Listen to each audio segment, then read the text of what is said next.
Welcome, everyone, to the first episode of Blender Basics Tutorial. And we are going to, for this episode, I'm going to show you where can you download Blender and what kind of add-ons you're going to be using. Now, keep in mind, let's see, go to Google. You can just put Blender 3.5 as an example or anything else. And just, go onto their main website and just download it, as you can see. However, the newest version currently is 3.6. However, LTS, I forgot what it means. But basically it means that it's still in the experimental stage when it's using those three letters. So it's just better if you go on to 3.5 or anything else that is currently finished. Just go for the latest version that doesn't have LTS. You could go with LTS at your own risk because, well, like I said, it's experimental. It could crash or something else. And even though so yeah, that's something to be aware of. Okay, moving on. So once you get Blender installed and everything, you're going to come to a menu like this. Now over here are files that I've already been to on the right side of this little panel. You could just click on one if you saved one and just go into it. Not the files I have, but you'll have your own files that you save yourself. Or you can go to open if there's one not there. Otherwise, just click somewhere in the background and pretty much you can get started. Now, back to what I said. There are add-ons you should add to this to make things a lot easier. But before I do that, let me go ahead and press in. I'm going to go over here to this shortcut, get it started. So over here on the lower right-hand corner, you're going to see whatever kind of whatever keys I push. So the first one's in to activate that window. In, over and over. Okay. Okay, with that done, to figure add-ons, where can you go to deal with your add-ons? It's over here on Edit, then scroll down to Preferences, and you're going to have this little window over here. Now, I'm going to click on Enable Add-ons, which over here in Add-ons, you go there, enable them, so this way you can see which ones I have.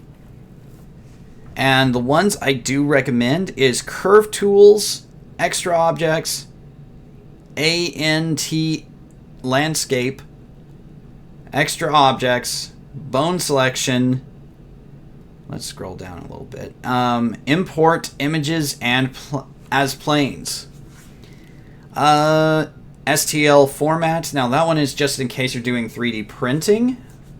STL files, that's what you use that for. So let's see here, going down. Let's see. Loop Tools. That's another one. Node Wrangler. That is the most basic one of all. Make sure that's activated. And we're going to be using it through the whole thing. Let's see here.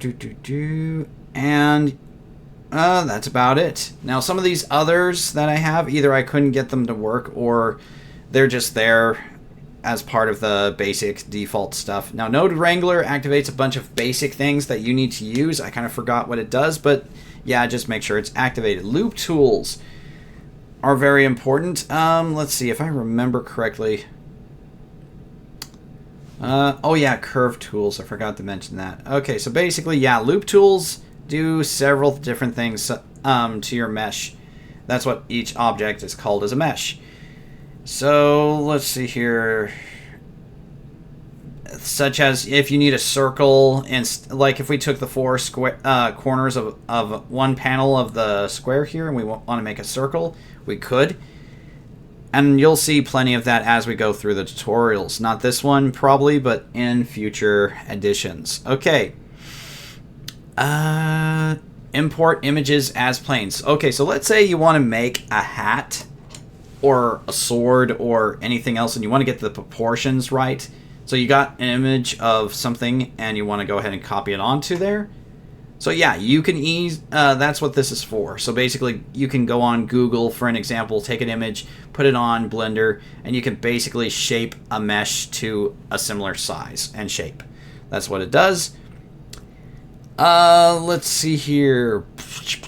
Oh yeah, bone selection. Okay, so let's say we made ourselves a human or a cat or something. There's some pre-made bones that you can use to help your characters be animated a little faster. I don't really use it, but you can if you want extra objects. Well, just like it says, it gives you extra objects to use, and that is very good indeed. ANT landscape. Basically, you add a landscape kind of add-on. So you can make mountains, you can make canyons and stuff like that very fast, very easy. Extra objects, well, just extra curve objects. That's what it is. Same thing with curve tools, etc., etc. Okay, now you just kind of check mark them and they will be enabled. That's what you do. Okay, let's get out of that. Okay, so in the next video, we are going to talk about how to control everything at a basic level for different keys and stuff.